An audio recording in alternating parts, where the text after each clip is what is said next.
우리 주님 주시는 은혜와 평강이 여러분의 삶의 현장 가운데 늘 가득가득 함께 하시기를 축원합니다. 이제 정확하게 3주 후가 되면은 아까 장로님 기도하신 대로 우리 교회 은퇴 예식과 또 임직 예식이 이루어지게 됩니다. 많이 기도해 주시기를 바라고요. 그리고 이어서 이제 곧 불과 3개월 후에, 오늘로부터 3개월 후에 6월 3일이 되면은 어떤 일이 일어날까요? 제9회 전국 동시 지방 선거가 시작되는 날입니다. 우리 교회 예식은 3주 앞으로 다가왔고 또 선거는 정확하게 3개월 앞으로 다가왔습니다. 여러분도 잘 알고 계시다시피 선거철만 되면은 정치인들은 얼굴 알리기에 바쁘고 분주해지는 날들이 됩니다. 우리가 사용하는 말 중에 전시 효과라는 말이 있습니다. 굳이 영어로 말씀드린다면 죄송합니다만은 데몬스트레이션 임팩트라는 말로 전시 효과라는 단어를 우리가 암암리에 사용하고 듣기도 합니다. 이 말은 뭐냐면은 주로 정치인들이 자기 업적을 과시하기 위해서 실질적으로 효과가 크지도 않은 상징적인 일을 하는 것을 일컬을 때 쓰는 말이 전시 효과입니다. 우리 교회 오기 전에 교회들 있을 때마다 꼭 국회의원이 한 분씩 계셨습니다. 국정일로 바빠서 주일을 잘 지키지 못하지만은 그래도 주일을 지키려고 애를 쓰는 가운데 선거철에 다가오면 도저히 주일 선거를 못합니다. 왜 그럴까요? 유세하러 다닌다고, 지원하러 다닌다고. 그러면서 선거철이 되면은 혼자만 나오는 것이 아니라 자기 당에 속해 있는 여러 사람을 데리고 와서 인사를 지킵니다. 그러면 목회 방침에서 절대로 교회 예배당 안에서 인사를 안 드리고 못하게 했습니다. 예배 다 마치고 로비에서도 아니고 마당에 가서 하라고, 인사로 온 게 아니라 예배하러 왔기 때문에 절대로 그 일을 못하게 했습니다. 그 전시 효과는 뭐냐면은 정치인들이 자기 업적을 과시하기 위해서 효과는 이만한데 조금밖에 안 하는데 안 되는데 상징적인 일을 하는 것을 일컬을 때에 전시 효과라는 말을 씁니다. 그렇다면 우리가 하는 신앙생활에서도 믿음의 목적이 우리 자신을 가지고 있는 무엇인가를 드러내는 것은 아닙니다. 우리가 예수 믿는 데 있어서 내 업적을 과시하고 내가 헌신하고 충성하는 것 드러내기 위해서 신앙생활을 하는 것 절대 아니잖아요. 그런데 이상하게도 우리가 잘 아는 대로 마태복음 5장 산상수훈의 말씀에 보면은 예수님께서 사랑하는 제자들을 향해서 뭐라고 그러시냐면은 너희는 세상의 빛이다 말씀하시면서 산 위에 있는 동네가 숨겨지지 못할 것이라 말씀하셨습니다. 이것은 믿음이 숨겨지지 못하고 드러날 것이라는 드러남의 속성을 강조하는 것으로 우리가 이해할 수 있습니다. 다시 말하면 믿음의 근본 목적이 드러내는 일, 앞에서 말한 전시 효과적인 것은 아니지만 예수님을 제대로 믿는다는 것, 내가 하나님 앞에서 신앙생활을 제대로 한다는 것, 믿음의 원리를 따라 말씀대로 순종하며 살아간다는 것, 다르게 표현한다면 그 믿음의 내용이나 그 믿음의 숨은 뜻이나 그 믿음의 속성이 밖으로 드러날 수밖에 없다라는 것을 주님이 말씀하신 것이죠. 왜요? 산 위에 있는 동네가 숨겨지지 못할 것이라 이 말씀인 겁니다. 설명이 조금 어렵게 들렸을지는 모르겠습니다만 쉽게 말하면 이겁니다. 내가 예수님을 믿고 믿음으로 산다고 하면 내 믿음의 모습이 내 삶의 모습으로 밖으로 드러난다는 그런 뜻입니다. 그런데 문제는 뭐냐면은 무엇이 드러나며 그것이 세상 사람들의 눈에 어떻게 보이느냐 하는 것이 문제입니다.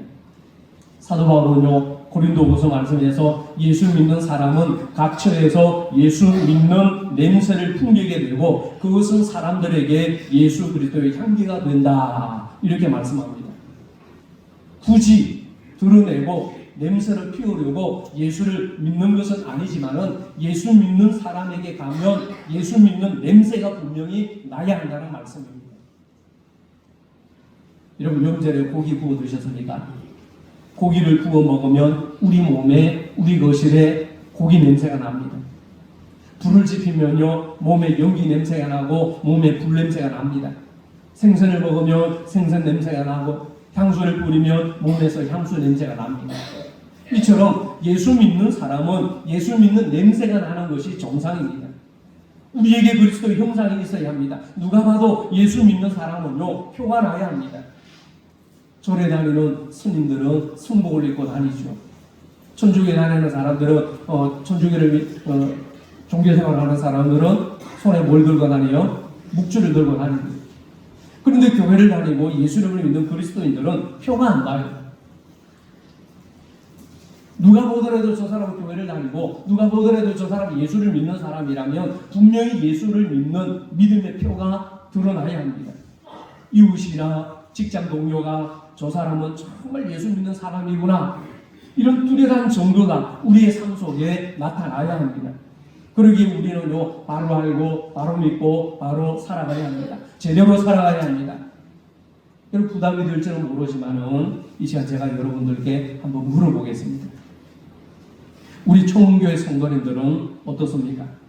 여러분은 그리스도인으로 한 사람으로 세상 속에서 고유한 빛을 드러내고 고유한 냄새를 피우고 성도다운 고유한 삶의 모습을 제대로 드러내며 살아가는 편이십니까? 대답은 안 하실지라도 그렇게 살려고 애를 쓰고 있는 것이라고 믿습니다. 그러나 죄송한 말이지만은, 참 죄송하지만 저와 여러분의 그런 노력은 그리 충분한 것 같지는 않습니다. 왜냐하면 세상이 우리를 보고도 이 동네 사람들이 별로 영향을 받는 것처럼 보이지 않습니다.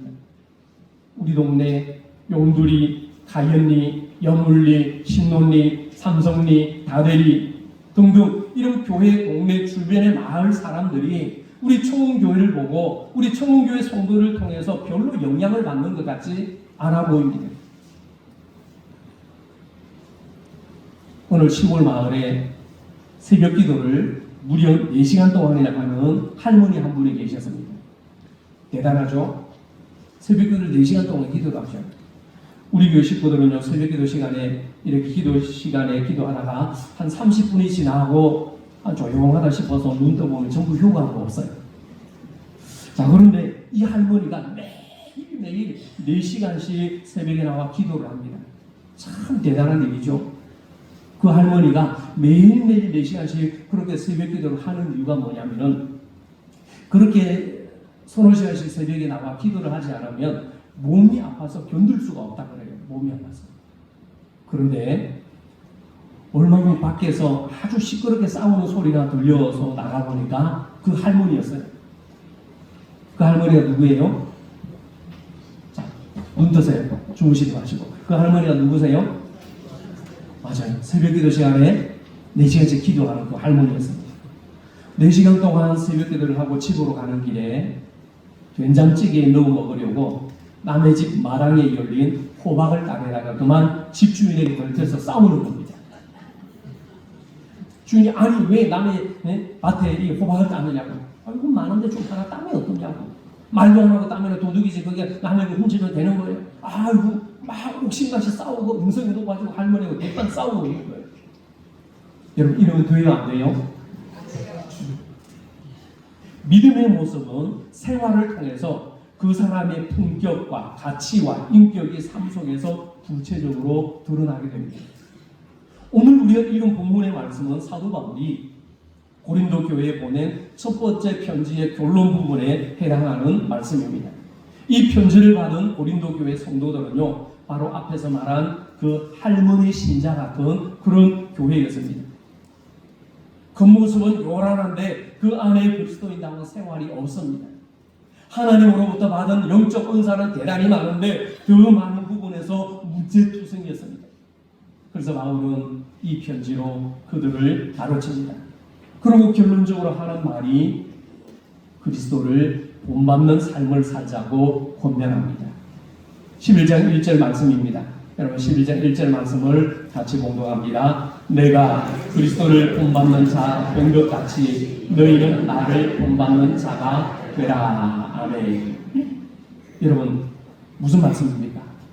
간단합니다. 너희도 나처럼 하라, 이런 말입니다. 너희도 나처럼 하라. 물론 간단하기는 해도 결코 쉬운 말은 아닙니다. 예를 들면 여러분들이 저한테 오셔서 목사님, 어떻게 예수님을 믿어야만 잘 믿을 수 있을까요? 이렇게 물으신다면 감히 제가 여러분에게 아유 집사님, 권사님, 장로님 뭘 그렇게 고민하세요? 그냥 저처럼 하시면 됩니다. 이렇게 말했다는 뜻인데 누가 감히 이런 말을 할 수 있을까요? 저는요 죽었다가 깨어나도 이렇게 말할 유인이 못 됩니다. 그러나 사도 바울은요 너무나도 당당하게 큰 소리로 고린도 교회 성도들 향해 외치고 있습니다. 나처럼 해보라는 말입니다. 나처럼 해보라.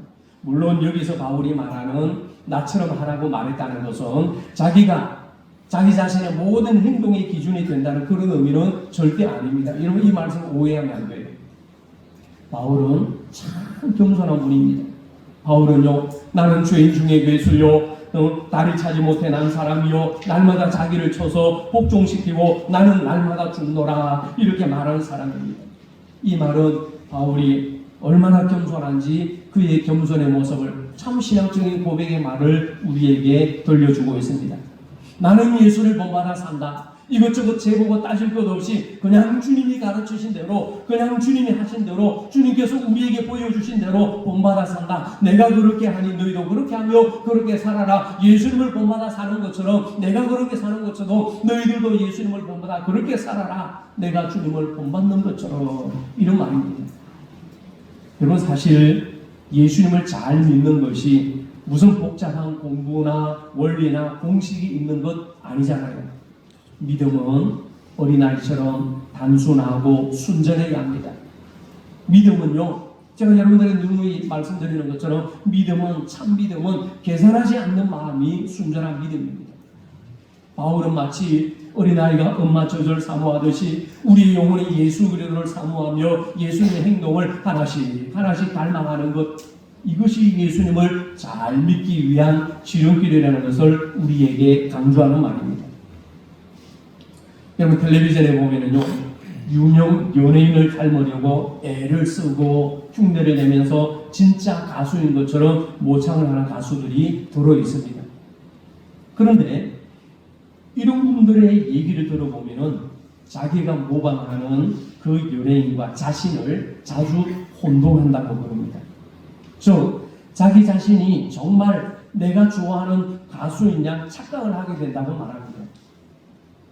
여러분 우리가 늘 그리스도를 내 심령 가운데 내 중심 가운데 모시고 사모하며 그 삶과 행동을 모방하며 닮아가면 내가 그리스도의 형상이 됩니다. 여러분 우리가 이 원리를 사도 바울이 말한 이 말씀과 함께 비교를 한번 해봅시다. 바울은요 예수 그리스도가 아닙니다. 바울이 어떻게 예수님과 같을 수가 있습니까? 바울은요 우리가 아는 대로 예수님을 믿는 자들을 핍박하는 자였고 교회를 무너뜨리는 사람이었습니다. 그러나 다메섹 언덕에서 예수님을 만나고 주님의 음성을 듣고 은혜를 받고 난 후에 바울은 언제나 주님과 함께 생활하고 주님처럼 생각하고 주님처럼 말하며 그렇게 살았습니다. 그래서 사도 바울은 예수님을 만나고 회심을 한 후 은혜를 받고 나서 이렇게 고백했습니다. 내가 그리스도와 함께 십자가에 못 박혔나니 그런즉 이제는 내가 산 것이 아니요 오직 내 안에 그리스도께서 사신 것이라. 이제 내가 육체 가운데 사는 것은 나를 사랑하사 나를 위하여 자기 몸을 버리신 하나님의 아들을 믿는 믿음 안에서 사는 것이라. 아멘. 바울은요 예수님처럼 자기가 십자가에 못 박혔다고 주장합니다. 주님이 내 안에, 내가 주님 안에 있다고 고백합니다. 자신과 주님은 하나라고 주장합니다. 여러분, 이 생각이 바울로 하여금 마치 자기가 주님인 것처럼 생각하고 마치 자기가 주님인 것처럼 행동하고 마치 자기가 주님인 것처럼 살도록 최선을 다하게 만들었습니다. 바라건대 저와 여러분들도 오늘부터 내가 예수님인 것처럼 생각하고 사시기를 바랍니다. 이런 착각은요 정말로 좋은 착각입니다. 우리가 정말로 사모하는 마음으로 그리한다면 우리가 좀 부족할지라도 주님이 우리를 보고 왜 내 이름 팔고 다니느냐고 우리를 보고 꾸중하지는 않으실 겁니다. 세상에 나가서 누구를 만나든지 간에 내가 곧 주님인 것처럼 행동하고 내가 곧 주님인 것처럼 말하고 내가 곧 주님인 것처럼 여러분 살아가시기를 바랍니다. 말 한마디라도 귀하게 품위 있게 가치 있게 아름답게 말하는 우리 청운교회 모든 믿음의 성도님들 되시기를 축원합니다. 여러분들이 한 번쯤은 들어보셨을 것이고 읽어보셨을 것이라고 생각을 합니다. 이제 임직자 교육, 피택 교육 훈련이 3개월간의 과정이 끝났습니다만은 제가 예전에 임직자 교육을 할 때는요 굉장히 힘들게 말 그대로 피 터지게 훈련을 시켰습니다. 제가 좀 죄송한 표현으로 이제 좀 목회 연륜이 쌓이고 그러다 보니까 이렇게 한다고 해서 변화가 되지 않는데 이렇게 한다고 고생을 시키면 이들이 좋아할까? 그런 인간적인 마음이 들어서 우리 교회에서는 말 그대로 좀 빡세게 시키는 않았습니다. 그런데도 힘들다고 그러는데 힘드신 분들을 따로 모아서 1개월 더 연장을 할까 고민 중에 있습니다. 벌써 의아하죠. 자, 그래서 그 훈련 기간 동안에 제가 예전에는 책을 굉장히 많이 읽겠습니다. 지금도 성경 일독하고 임직받도록 이렇게 훈련 중에 있습니다. 이제 3월 15일 이전에 일독을 다 해야 됩니다.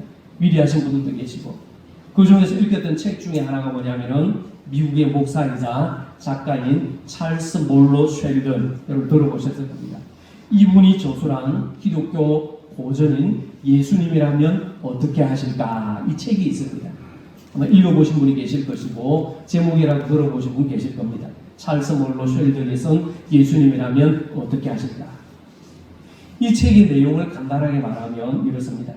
캔자스 주주 이 토페카의 헨리 맥스웰이라는 목사님이 그냥 그렇게 안주하고 그냥 그렇게 삶이 안주하던 믿음의 성도들에게 삶의 모든 선택과 순간순간마다 예수님이라면 어떻게 하실까?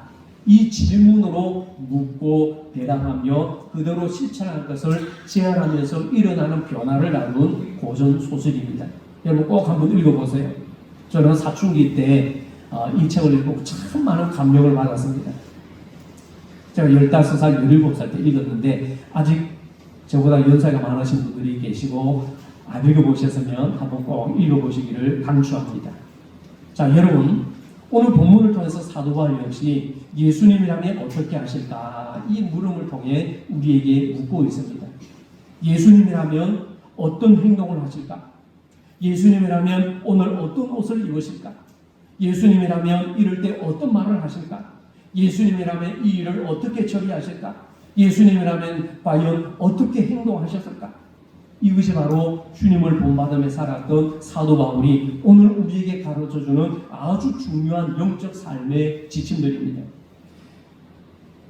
우리가 주님을 따라하다 보면은 우리 자신의 인격과 삶이 어느덧 주님처럼 아름답게 품위 있게 거룩하게 영적인 삶을 살 수 있는 성도가 될 수 있을지도 모릅니다. 그럼 어떤 길을 건널 때도 우리 교회 앞에 중앙선이 있는데 이 길을 건너야 되나 말아야 되나 주님이라면 이럴 때 어떻게 하실까? 늘 삶의 현장 가운데 이 질문을 내게 던져보는 거예요. 그럼 거기서 나오는 답대로 행동하는 겁니다. 여러분 저와 우리의 매일매일의 삶이 예수님을 상징하고 내가 예수님의 모습을 드러내고 예수님을 나타내는 거룩한 믿음의 삶이 되기를 원합니다. 또 그런 삶을 살아가는 믿음의 성도님들 되시기를 축원합니다. 여러분 성도들 간에 생활을 할 때도 다툼이 있을 수 있습니다. 언성이 높아질 때도 있습니다. 그럴 때도 예수님이라면 이 순간에 어떻게 하실까? 주님이라면 어떻게 하실까? 이 물음을 여러분 꼭 여러분 자신에게 던져보시기 바랍니다. 그렇다면 우리가 구체적으로 어떻게 하면 주님을 닮을 수 있을까? 이 물음을 한번 또 던져봅니다. 어떻게 하면 주님을 닮을 수 있을까? 사도 바울은요 주님으로부터 배운 교훈의 근거에서 두 가지로 압축해서 오늘 우리에게 설명해 주고 있습니다. 첫째는 하나님의 영광을 위해 살아라 말씀합니다. 같이 봅시다. 하나님의 영광을 위해 살아라. 다시 말하면은 하나님의 영광이라는 타이틀이 우리의 생각, 우리의 행동, 우리 입술의 말, 우리의 삶의 기준이 되고 이유가 되게 하라 이런 뜻입니다. 하나님의 영광이 된다 싶으면 과감하게 하는 것이고, 하나님의 영광이 되지 않는다면 결단코 하지 말아야 된다, 이걸 말씀합니다. 사도 바울은요, 주님께서 살아가신 삶의 원칙을 나름대로 연구하고 풍습한 것으로 보여집니다. 그것이 무엇입니까? 주님이 하신 모든 일의 기준은 하나님의 영광을 위한 것입니다. 주님이 하고 싶지 않은 일이었지만은, 주님은요 절대로 하고 싶지 않은 일이었지만은 하나님의 원하시고 하나님의 바라시고 그 일이 하나님의 영광이 되면 예수님은 그 험한 십자가도 지셨습니다. 이 점은 바울도 마찬가지입니다. 바울도요, 어떤 일을 결정함에 있어서는 내게 얼마나 유익이 되는가, 내게 환경과 조건이 따라주는가, 사람들이 나를 어떻게 생각하는가, 이런 기준을 두고 행동하지 않았습니다. 바울의 모든 행동의 기준은 하나님의 영광이었습니다. 그래서 바울은요, 살든지 죽든지 주님의 뜻이 이루어지기를 원했습니다. 이것은 동시에 예수님의 행동 규칙이었습니다. 우리 성경의 복음서를 읽어보면요, 예수님은 성경 곳곳에서 하나님의 영광을 강조하신 것을 찾아볼 수 있습니다. 우리 역시 무슨 일을 하든지 그 일이 하나님이 기뻐하시는 일이며 하나님이 협조하실 일인지 모든 일을 하나님을 기준으로 결정해 나가시기를 바랍니다. 한 걸음 더 나아가서 여러분이 무슨 일을 하든지 그 이유는 무조건 주님이 되어야 합니다. 사랑하는 이유도 주님 때문입니다. 헌신하는 이유도 주님 때문입니다. 봉사하는 이유도 주님 때문입니다. 주님 전에 나와서 일찍 교회 와서 아이들을 가르치고 차량으로 봉사하고 찬양대로 헌신하고 부엌일로 봉사하고 섬기고 가르치고 안내하고 구역을 위해서 봉사하고 이런 일 저런 일 모든 부분에서 봉사하며 헌신하는 모든 이유는 주님 때문이어야 합니다. 할렐루야. 주님 때문이어야 합니다. 이것이 바로 하나님의 영광을 위해 살아가는 저와 우리 모두의 내 삶의 가장 중요한 특징입니다. 두 번째로 우리가 생각해 볼 수 있는 것은 다른 사람에게 구원과 은혜를 끼치기 위한 노력이 필요합니다. 같이 봅시다. 다른 사람에게 구원과 은혜를 끼치기 위한 노력이 필요합니다. 다른 사람에게 구원과 은혜를 끼치기 위한 이 노력이 필요한데 그 구체적인 행동 지침이 바로 오늘 본문 32절, 33절 말씀입니다. 두 절 말씀을 같이 읽어봅니다. 유대인에게나 헬라인에게나 하나님의 교회에나 거치는 자가 되지 말고 나와 같이 모든 일에 모든 사람을 기쁘게 하여 자신의 유익을 구하지 아니하고 많은 사람의 유익을 구하여 그들로 구원을 받게 하라. 아멘. 바울은요, 그 말 많고 탈 많은 그 부딪힘 많은 분쟁 많은 고린도 교회 성도를 향해서 나와 같이 모든 일에 모든 사람을 기쁘게 하는 삶을 살자, 이렇게 말씀합니다. 많은 사람의 유익을 구하기 위해 그들을 구원하자, 이렇게 강조합니다. 이것이 바울이 가진 판단의 기준과 행동의 기준이 내가 이것을 함으로써, 내가 이렇게 행동을 함으로써, 내가 이렇게 말함으로써 저 사람이 유익을 얻는지 해를 얻는지 고려했다, 이런 뜻입니다. 여러분, 우리는 어떤 일을 진행하고 결정함에 있어서 항상 내 입장에서 판단하고 내 생각에서 행하는 그런 단계를 이제는 넘어서야 합니다. 나 중심이 되어서는 안 됩니다. 이 일을 결정하고 이 일을 행동함에 있어서 다른 사람들 때문에 이 일 때문에 어떤 영향을 받을지를 고려하는 자세가 되어야 합니다. 이것이 바로 예수님처럼 살아가는 삶의 자세입니다. 여러분, 나만 아니라 상대방도 좋아야 합니다. 나로 인해서 우리 가족이 기뻐해야 되고, 나로 인해서 우리 성도들이 기뻐해야 되고, 나로 인해서 교회가 즐거워하고, 나로 인해서 우리 구역이 즐거워하는 자리에 들어갈 수 있어야 한다, 이런 뜻입니다. 내가 아무리 열심히 일하고 내가 아무리 다른 사람보다 땀 흘려서 일 많이 하고 헌신하고 충성하고 봉사한다 할지라도 다른 성도들과 다른 사람에게 걸림돌이 되고 유익을 주는 삶이 되지 않는다면 그것은 하나님 앞에서 믿음이 결코 좋은 삶이 될 수가 없습니다. 여러분, 사랑하는 성도님, 여러분들, 우리는요 일꾼이 되어야지 권리적거리는 일감이 되어서는 안 됩니다. 같이 해봅시다. 일꾼이 되어야지 일감이 되어서는 안 된다. 우리는요 일꾼이 일감이 되면 안 됩니다. 권리적거리는 사람이 되어서는 안 됩니다. 내 주변의 이웃을 내 삶의 목적을 위한 도구로 사용하지 마시기를 바랍니다. 오히려 여러분 자신의 생각과 말과 행동과 시간과 물질과 여러분 자신의 모든 인생의 달란트를 다른 사람들의 목적을 성취하는 데 필요한 도구로 내어주시기를 바랍니다. 이것이 섬김입니다. 이것이 헌신입니다. 이것이 바로 예수님을 믿는 성도들의 삶의 행동 기준이고 삶의 모습이어야 합니다. 여러분 어떻습니까? 너무 어렵습니까? 아이고 바울 사도는 할 수 있는 일이지 우리같이 평범한 사람들은 불가능하다 이렇게 여겨지십니까?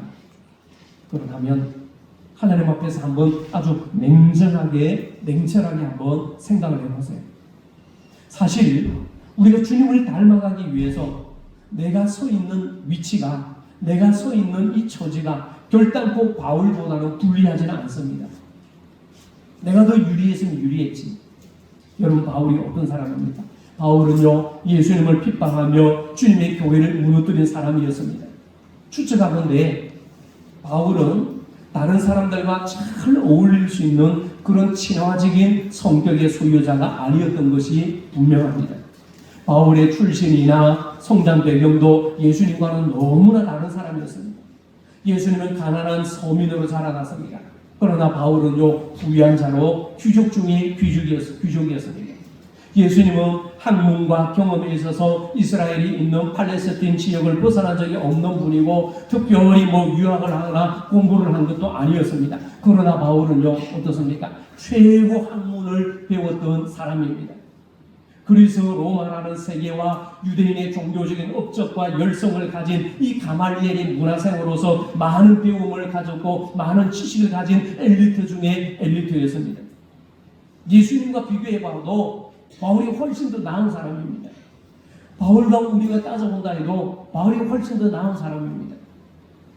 이렇게 따지면 어떻게 보면 우리가 오히려 더 주님과 더 가까운 편에 서 있다는 생각이 들지 않습니까?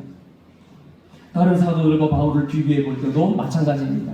주님을 닮아간다는 측면에서 본다면 바울은요 아주 불리한 사람이었습니다. 베드로와 야고보와 요한은 예수님과 더불어서 3년을 함께 먹고 마시며 살았습니다. 그러나 바울은요 예수님과 같이 계시는 그런 경험이 없는 사람이었습니다. 하지만 그럼에도 불구하고 바울은 성경을 통해서 우리가 판단해 본다면 바울만큼 주님을 많이 닮은 사람은 없다고 생각합니다. 그 이유가 어디에 있습니까? 바울의 열정에 있습니다. 무엇에 있습니까? 열정에 있습니다. 바울의 열정. 바울이 다른 사도들이나 우리에 비해 가지고 있는 유일한 장점은 주님을 닮고자 하는 그 뜨거운 열망, 열정이 어느 누구보다도 뜨겁고 간절했다는 사실입니다. 그러므로 우리가 예수님을 닮아가고자 하는 삶을 살기 원한다면 바울과 같은 그런 뜨거운 열정을 소유해야 합니다. 내 삶의 구석구석에서 어떻게 하든지 무슨 일이 있든지 나는 주님을 닮아가겠다. 나는 주님처럼 살아보겠다는 이런 꿈과 열정을 가지고 그러한 욕심을 가지고 우리가 살아가야 된다는 사실입니다. 그런데 가장 가슴 아픈 것 중에 하나가 뭐냐면은 우리 심령 속에 주님처럼 살아보고자 하는 주님처럼 닮아보고자 하는 그런 마음의 열정이 부족하다는 사실입니다. 이것이 오늘 우리에게 가장 큰 장애가 아니겠습니까? 나를 보고 다른 사람들이 하는 말이 예수생이라고 말할 수 있어야 합니다. 와, 저 사람은 정말 찐 예수생이다. 이런 말을 들을 수 있어야 합니다. 와, 저 사람은 정말 진짜 장로가. 정말 저 사람은 진짜 예수생이다. 와, 저 사람은 진짜 권사다. 찐 예수쟁이다. 와, 저 사람은 정말 진짜 진사다. 정말 예수쟁이다. 총교 다니다는 말이 정말 사실이구나. 정말 예수 믿는다는 말이 사실이구나. 이런 말을 들을 수 있어야 합니다. 우리는 바울보다 주님을 더 많이 닮아갈 수 있어야 합니다. 뜨거운 열심과 열정만 가질 수 있다면 우리는 무엇이든지 할 수 있습니다. 뜨뜻미리지난 성도가 되어서는 안 됩니다. 세월만 보내고 시간만 보내는 성도가 되어서는 안 됩니다. 주님을 향한 뜨거운 열심이 있어야 합니다. 새벽 기도를 4시간 하고 남의 밭에 가서 호박 따는 그런 할머니가 되어서는 안 됩니다. 여러분, 요즘 세상 사람들을 보세요. 연예인이요 드라마에 나와서 무슨 목에 스카프 하나만 세련되게 매도 많은 여성들이 그 스카프 구입하려고 그냥 매는 것 연습하고 그러지 않습니까? 요즘 중고등부 청소년들, 젊은이들이요, 심지어 초등학생들마저도 연예인들이 얼마나 열심히 따라가고 있는지 모릅니다. 우리 그리스도인들이 더 큰 열정과 각오를 가지고 주님을 따라가려고 몸부림치는 열정이 우리 가운데 있어야 합니다. 사랑하는 성도 여러분, 우리가 예수님의 삶의 모습을 사모하고 그 모습을 담기 위해 늘 상상하고 늘 모방하면 주님의 모습이, 주님의 형상이, 주님의 인격이 우리 가운데 나타나게 되는 줄로 믿습니다. 여러분 생각해 보세요. 부부가 함께 20, 30년을 살고 40년, 50년을 살면 서로 닮기 마련입니다. 식성도 닮고요, 심지어는 외모도 닮아가기 시작합니다. 자녀가 부모 밑에서 20, 30년, 30, 40년을 같이 살다 보면요, 부모의 습성을 닮게 되고, 먹는 음식도 닮아가게 되고, 모든 것을 부모를 닮아가기 마련입니다. 오랜 시간을 같이 지내면요, 닮는 것이 원칙입니다. 그런데 평생을 예수를 믿어왔음에도 불구하고 주님을 닮지 못하는 것은 무슨 까닭일까요, 여러분? 그렇게 30년, 40년, 50년을 신앙생활하고 예수를 믿으며 주여 주여 함에도 불구하고 우리가 예수님을 닮지 못하는 이유가 무엇입니까? 우리에게 주님을 닮고 싶은 뜨거운 열정이 없거나 그 열정이 부족하기 때문일지도 모릅니다. 예수님을 닮고 말씀대로 살겠다는 그러한 꿈이나 야무진 꿈이나 포부가 없기 때문인지도 모릅니다. 여러분, 자녀도 부모의 좋은 점을 닮으려고 애를 쓰는 것을 보면 부모의 심정이 얼마나 흐뭇하고 얼마나 기분이 좋고 얼마나 좋은지 모릅니다. 우리가 비록 연약하고 부족하지만 이런 모습을 가지고 주님 닮기 위해서 몸부림칠 때에 주님께서 얼마나 기뻐하실까요? 할렐루야. 사랑하는 성도 여러분, 너무 어렵게 생각하지 말고 내가 할 수 있는 것부터, 작은 것, 적은 것부터 지금까지 할 수 있는 것부터 하나씩 차근차근 하나씩 시도해 보세요. 이런 모습으로 우리가 살아갈 때에 이것이 곧 말 없는 전도요, 이것이 곧 생활 전도입니다. 과연 예수 믿는 사람들은 다르구나, 과연 천국의 성도들은 사람들은 달라졌구나, 이런 말들을 이웃 사람들로부터 들을 수 있어야 합니다. 이런 말을 듣는다면 우리는 사람들로부터 진짜 예수쟁이라는 인정받는 것이고 하나님께서도 우리를 인정하시는 성도의 삶이 될 줄로 믿습니다. 작은 예수로 살아가는 우리 성도들 되시기를 바랍니다. 예수님처럼 생각하고 내가 주님이 된 것처럼 말하고 내가 주님이 된 것처럼 하나하나씩 주님의 행동을 본받아서 그대로 실천해 보시기를 바랍니다. 그럼 예수님과 내가 동화가 됩니다. 하나가 됩니다. 내가 예수님인 양 착각하게 됩니다. 이런 착각은 좋은 착각이잖아요. 그래서 우리가 이런 모습으로 살아갈 때 정말로 나중에 우리가 주님 앞에 섰을 때에 목사가 목사 같고 장로가 장로 같고 권사가 권사 같고 집사가 집사 같고 성도다운 모습으로 자랑스러운 모습으로 주님을 쏙 빼닮은 자랑스러운 성도가 되어야 하지 않겠습니까? 여러분, 한 사람 한 사람이 주님의 대사요 주님의 백성들입니다. 내 옆집에 사는 이웃으로부터 정말 예수 믿는 사람으로 인정을 받으시기 바랍니다. 여러분의 삶을 통해서, 여러분의 행동 하나를 통해서 하나님의 나라가 세워진다는 사실을 기억하시기 바랍니다. 그래서 많은 사람들에게 그러한 영향력을 끼쳐나가는 그리스도의 편지요, 그리스도의 향기요, 빛과 소금으로 살아가는 청혼의 모든 성도님들 되셔서 주님께 정말로, 주님께 진짜로 칭찬받고 인정받는 우리 청혼의 모든 믿음의 식구들 되시기를 간절히 축원합니다. 기도하겠습니다. 하늘의 아버지, 감사합니다. 오늘도 우리에게 거룩한 성기를 허락하시고 전심으로 하나님께 예배드릴 수 있는 은혜 주심을 감사합니다. 우리를 구원하시고 믿음 가운데 불러주셔사오니 구원받은 하나님의 백성으로 살아가게 하시옵소서. 예수 믿는 티를 내며 예수 믿는 사람답게 살아가게 하시옵소서. 예수님처럼 생각하고 예수님처럼 행동하고 예수님처럼 섬기고 예수님처럼 말하고 예수님처럼 보듬어 주는 그런 삶을 살아가도록 우리에게 힘주시고 믿음의 열정을 더하여 주시옵소서. 세상 사람들이 예수 믿는 우리를 보고 마음에 감동이 될 수 있도록 이웃을 사랑하고 섬기며 이것이 우리의 말 없는 전도 생활이 되게 하여 주시옵소서. 우리가 잘함으로 주님이 기뻐하시고 우리가 잘함으로 교회 덕을 세우고 우리를 통해서 우리 주님께서 칭찬받으시며 하나님께 영광 드릴 수 있는 우리 청혼의 온 식구들 되게 하여 주시옵소서. 아버지 하나님, 우리를 통해서 예수님의 모습이 나타나도록 저희를 사용하여 주시옵소서. 빛과 소금으로 살아가며 주님의 향기를 나타내는 청혼의 모든 믿음의 식구들 되게 하셔서 하나님만이 영광을 받아 주시옵소서. 이 지역에 우리가 살고 있는 동네마다 정말로 그리스도의 삶의 향기와 빛과 소금의 사명을 감당함으로 불신정원들이 우리 주님 앞으로 돌아오고 복음을 들을 때에 예수 그리스도 이름 앞에 무릎을 꿇게 하시고 복음의 성령의 바람이 우리를 통해 불어오게 하시옵소서. 예수님의 이름으로 기도하옵나이다. 아멘.